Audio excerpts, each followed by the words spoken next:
Iya, kan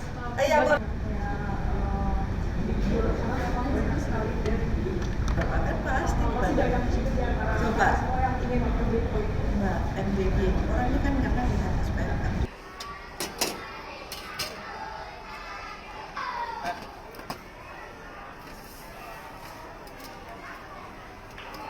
Bu Nani izin kepada Doorstop. Iya, kan pasti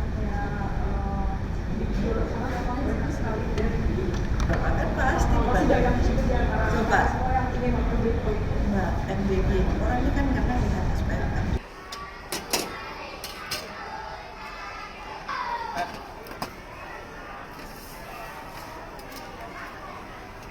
Selamat pagi pemirsa, Anda menyaksikan Breaking News Metro TV. Pagi ini pemirsa, Nanik Sdeyang mundur dari jabatannya sebagai Kepala Badan Gizi Nasional, Kepala BGN. Nani Sdeyang disebut telah meminta izin kepada Presiden Prabowo Subianto dengan alasan kesehatan. Dalam pernyataannya, Nani Sdeyang mengaku akan menjalani pengobatan jantung di luar negeri untuk memperoleh second opinion atas kondisi kesehatannya. Nani menyampaikan bahwa keputusan sudah disampaikan langsung pada Presiden Prabowo Subianto melalui sebuah unggahan yang ditulisnya secara pribadi. Menurutnya, Presiden Prabowo Subianto memahami kondisinya dan menyetujui pengunduran dirinya sebagai Kepala Badan Gizi Nasional.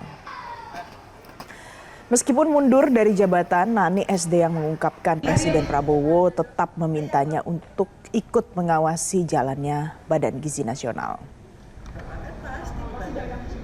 Coba, Mbak MBG, orangnya kan karena dengan SPLK.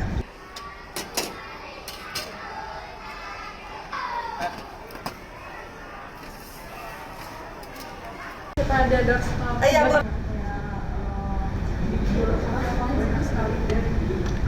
pasti dibantu. Coba, Mbak MBG, orangnya kan karena dengan SPLK. Nani izin kepada Doorstop. Iya, Pagi ini pemirsa, kita akan bahas soal keputusan Nani Sdeyang dengan Wakil Ketua Komisi 9 DPR RI, ada Mas Charles Honoris, sudah tersambung bersama kami. Mas Charles, selamat pagi. Pagi, Valen. Pagi. Mas Charles, dari keputusan yang diambil oleh Bu Nani, Nani Sdeyang mundur karena alasan kesehatan dari posisinya sebagai Ketua BGN. Menurut Anda, keputusan seperti ini apa nanti dampaknya? Iya, saya juga baru saja membaca postingan Ibu Nani di media sosial terkait rencana untuk mundur dari BGN, dan tentunya kami menghormati keputusan yang diambil, apalagi kalau memang ini untuk kepentingan berobat ke luar negeri, dan tentu kami juga mendoakan agar Ibu Nani bisa mendapatkan pelayanan kesehatan atau pengobatan yang terbaik untuk mengobati penyakit yang dideritanya.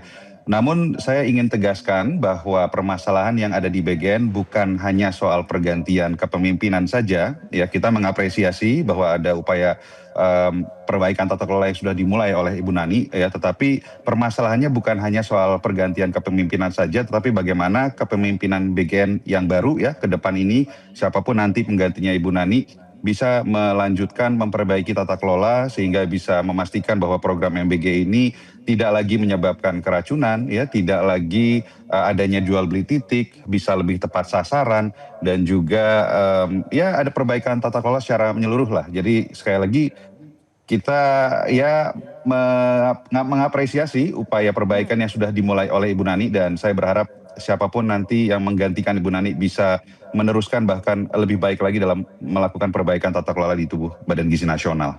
Oke, supaya tongkat estafet ini terus berlanjut, dari catatan Anda, dari DPR mencatat perbaikan apa saja yang kemudian benar-benar berdampak dari yang sudah dilakukan oleh Bu Nani Sdeyang sejauh ini?